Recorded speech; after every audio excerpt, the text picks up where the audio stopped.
There are multiple possibilities in India right now. I mean, there is dystopia also that is staring at us, where the kind of vision that RSS has for India, which is officially called the Hindu Rashtra or Hindutva, which they define it as, that's a very dangerous vision because it excludes almost everyone from that vision, except for a few small section of people.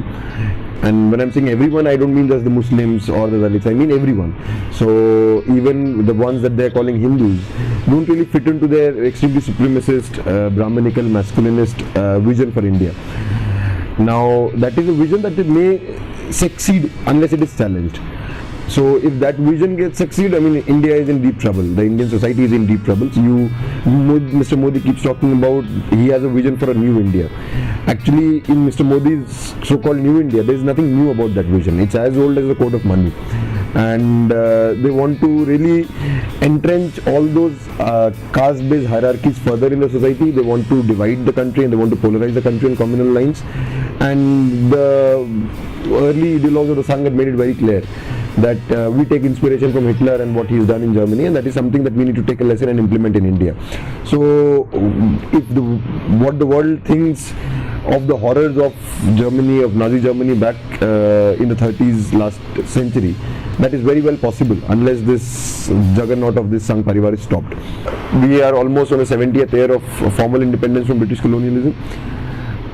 And we need to make sense of what went wrong in these 70 years. That right now we have a fascist figure at the helm, and you have a party which takes inspiration from Nazi Germany at the helm. What went wrong in these 70 years? Even at the time when there was BJP was not at the center of power. And I think Bhagat Singh's writings and Dr. Ambedkar's writings hold a cue to that. In a different context, some 30 years later, after a constitution was adopted, the drafting chairperson of the constitution, Dr. Ambedkar, said that we are now entering into a life of contradictions, where on the one hand we'll have political democracy and we'll be realizing the principle of one man, one vote. But at the social and economic level, there is going to be pervasive inequality, pervasive injustice. And unless and until this contradiction is resolved, even political democracy does not make sense. And I think this pervasive economic and social injustice, social inequality is something that has contributed to the rise of RSS at the power right now. If I make a comparison once again with Nazi Germany, in what context did Hitler rise to power? And it's a similar context that we witnessed in India before 2014. At a time when there is pervasive inequality, at a time when there is pervasive injustice and there is no alternative, that is when a fascist figurehead becomes easy for a fascist party to come by making big promises about national pride, about good achhe din. These were similar promises that Hitler also made back in 1920s. So the fact that parties today who call themselves secular, they contributed to this inequality, they contributed to this injustice, the fact that they left no alternative with the people, that is what led to this party coming into power, RSS coming into power. But if we are able to resolve those problems within, and if we are really able to pose a staunch challenge to the Sangh Parivar at both levels, at the economic level, at the kind of policies that they're bringing in the country right now, I mean, the dystopia that I was talking about is not simply about ideological Hindutva politics, it's also a very economic dystopia. I mean, in the last 3 years, the way our economy lies in shambles today. Mr. Modi spoke about how every year he's going to make, there is going to be 2 crore jobs that are going to be produced in India.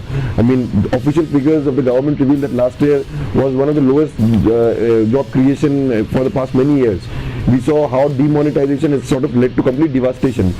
And if someone says, well, I have a particular ideological viewpoint, so I'm bound to critique Narendra Modi and his government. I mean, even a parliamentary committee has said the very same thing, that demonetization was a big blunder, there was no black money that was brought back, these questions of terror funding, this proved to be a complete failure.